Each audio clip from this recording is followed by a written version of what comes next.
قال اللہ تبارک و تعالی فی القرآن المجید والفرقان الحمید انا نحن نزلنا الذکر و انا لہ لحافظون قال النبی صلی اللہ علیہ وآلہ وسلم خیرکم من تعلم القرآن وعلمہ آمنت باللہ صدق اللہ العظیم صلو علی الحبیب صلاۃ والسلام علیکہ یا سیدی یا رسول اللہ وعلی آلک واصحابک یا سیدی یا حبیب اللہ۔ معزز سامعین کرام، اس تھوڑے سے وقت میں آپ احباب کے سامنے چند معروضات قرآن مجید فرقان حمید لا ریب اور لا شک کتاب کے حوالے سے پیش کروں گا۔ ڈاکٹر علامہ محمد اقبال علیہ رحمہ فرماتے ہیں، وہ معزز تھے زمانے میں مسلمان ہو کر، وہ معزز تھے زمانے میں مسلمان ہو کر، اور تم خوار ہوئے تارک قرآن ہو کر۔ قرآن مجید فرقان حمید تمام الہامی کتب کی سرتاج و سردار ہے، اور یہ ایک ایسی مقدس مطہر منزہ کتاب ہے کہ جس کی حفاظت و تحفظ کی ذمہ داری اللہ تبارک و تعالی نے خود اپنے ذمہ لی ہے۔ چند معروضات پہلے قرآن مجید کی فضیلت کے حوالے سے آپ کے سامنے پیش کرتا ہوں۔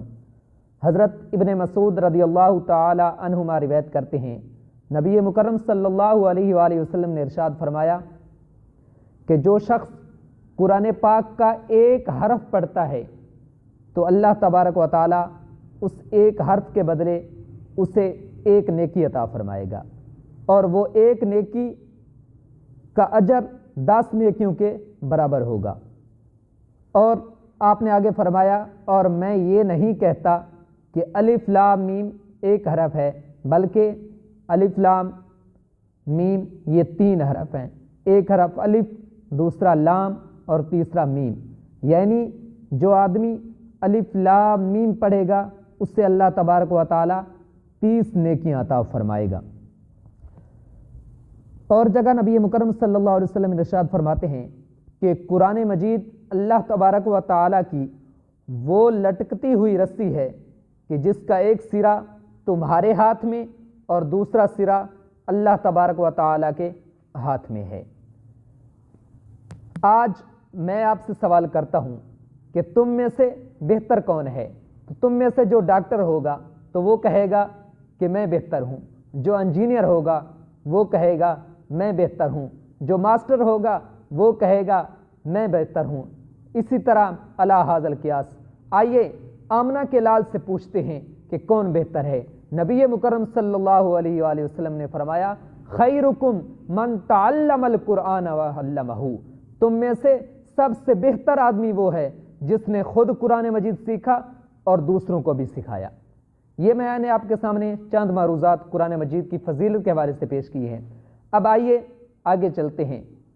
آپ میں سے سب احباب، اگرچہ سب نہیں تو اکثر احباب یہ جانتے ہوں گے کہ 21 جنوری بروز ہفتہ ایک بار پھر دنیا کے 250 ارب مسلمانوں کے دلوں پر خنجر کھونپا گیا اور مسلمانوں کے دلوں کو چھنی کیا گیا۔ افسوس کی بات ہے کہ عدم برداشت کی یہ فضا مسلمانوں کے حوالے سے پوری دنیا میں قائم کی جا رہی ہے۔ سمجھ نہیں آ رہی کہ یہ معاملہ کہاں جا کے رکے گا۔ کبھی ناروے میں تو کبھی سویڈن میں قرآن پاک کی بے حرمتی ہوتی ہے۔ اب سوال یہ ہوتا ہے کہ مسلمان کب بیدار ہوں گے؟ یہ 57 اسلامی ملک جو کہ گنتی کے لحاظ سے تقریباً 25% کے قریب لوگ مسلمان ہیں، وہ کب بیدار ہوں گے، کب اکٹھے ہوں گے؟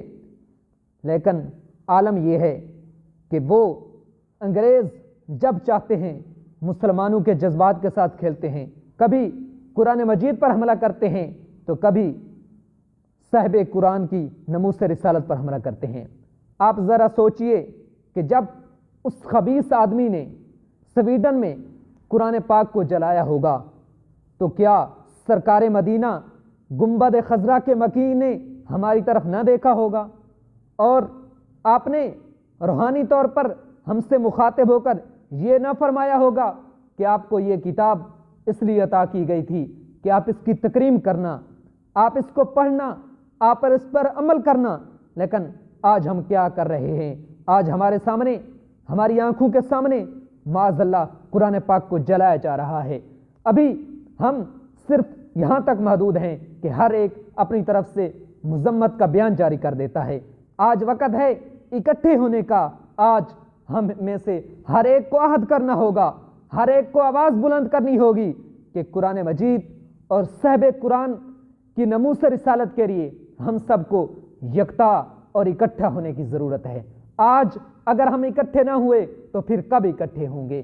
آخر میں چونکہ وقت تھوڑا ہے، وقت کو ملحوظ خاطر رکھتے ہوئے میں اللہ تبارک و تعالیٰ کی بارگاہ میں دعا کرتا ہوں کہ خالق لم یزل ہمیں پیارے نبی مکرم صلی اللہ علیہ وآلہ وسلم کی ناموس اور قرآن مجید کی حفاظت کرنے اور قرآن مجید پڑھنے اور اس پر عمل پیرا ہونے کی توفیق عظیم عطا فرمائے۔ آمین۔ وما علینا الا البلاغ المبین۔